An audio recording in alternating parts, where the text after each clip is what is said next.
Assalamualaikum dan salam sejahtera. Selamat datang ke channel Surat Media bersama aku Kai. Macam biasa, aku akan cerita pasal bola sepak tempatan.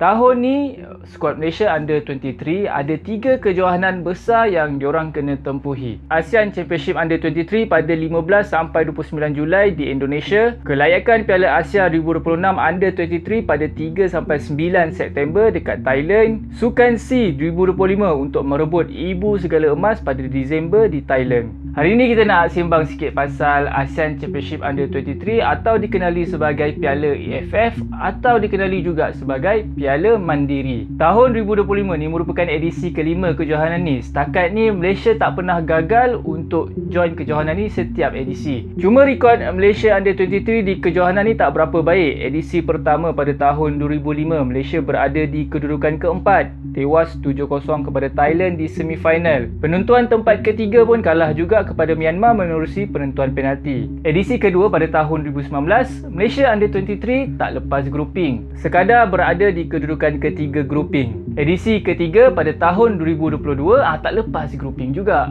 Dalam grup ni patutnya ada 4 pasukan, tapi Myanmar dan Indonesia terpaksa tarik diri sebab ramai player diorang kena COVID. End up Malaysia dan Laos terpaksa bertemu 2 kali dan malangnya dua-dua match Malaysia kalah dengan Laos. Edisi keempat pada tahun 2023 baik sikit, Malaysia berjaya melepasi grouping. Cuma end up kalah kepada Vietnam di semifinal. Lepas tu kalah penalti kepada Thailand untuk penentuan tempat ketiga dan keempat. Setakat ni Vietnam Under 23 paling power lah dalam kejohanan ni. Daripada 5 edisi diorang champion 2 kali pada tahun 2022 dan 2023. Diikuti Thailand dan Indonesia masing-masing dengan 1 kejuaraan. Untuk Australia setakat ni diorang tak hantar tim untuk main dekat ASEAN Championship Under 23. Tak sama level katanya. Format ASEAN Championship Under 23 untuk edisi 2025 ni standard lah. 10 pasukan dibahagikan kepada 3 grup. Grup A ada 4 pasukan, grup B, grup C ada 3 pasukan. 3 juara grouping dan 1 pasukan di tempat kedua terbaik akan layak ke semifinal. Kalau kalah semifinal akan ke penentuan tempat ketiga dan keempat. Yang menang semifinal layak ke final lah. Semua match berlangsung sekali je, tak ada timbal balik, dan match berlangsung di Indonesia. Malaysia diundi di grup A bersama-sama dengan tuan rumah Indonesia, Filipina dan Brunei. Based on rekod pertemuan di antara pasukan-pasukan dalam grouping ni, Malaysia Under 23 bertemu dengan Filipina Under 23 daripada 3 match menang 2, kalah sekali.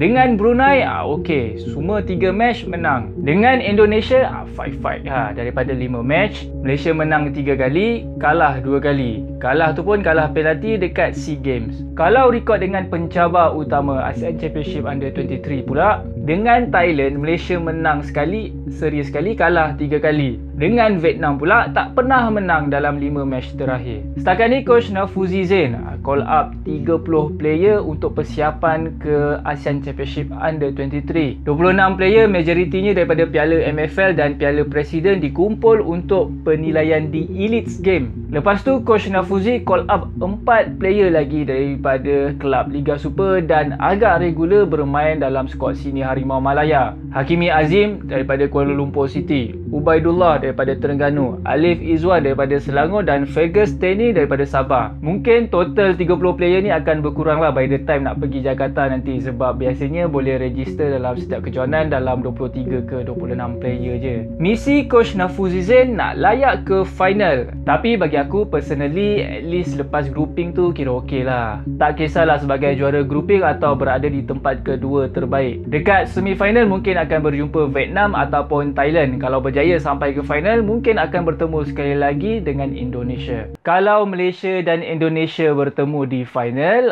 silap-silap player Malaysia akan meneruskan tradisi naik barakuda untuk masuk ke dalam stadium. Setakat ni Indonesia calon juara lah, sebab diorang main dekat home. ASEAN Championship Under 23 ni kira kejohanan pemanas badan lah, sebelum misi lagi penting dalam kelayakan Piala Asia Under 23 pada September nanti. Kejohanan tu penting untuk Malaysia Under 23 layak ke Piala Asia Under 23. Layak secara regular ke Piala Asia ni penting. Wak Ima daripada skuad senior ataupun skuad junior, untuk memastikan bola sepak Malaysia berada di kelompok terbaik di level Asia. Itu dia update sikit pasal ASEAN Championship Under 23. Apa pula ramalan korang untuk skuad Nafuzi Zain kali ni?